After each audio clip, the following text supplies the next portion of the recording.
if you want your Harley-Davidson to sound like an actual Harley-Davidson, get yourself an exhaust, right? It could be slip-ons, it could be a full system exhaust, whatever it is, right?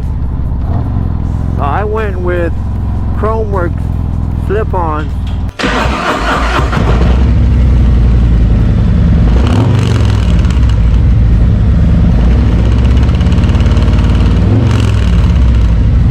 Which I love them, right? No regrets with these slip-ons. But in the future, near future, hopefully a upcoming video, I am getting a full system exhaust. I'm not going to mention it just yet.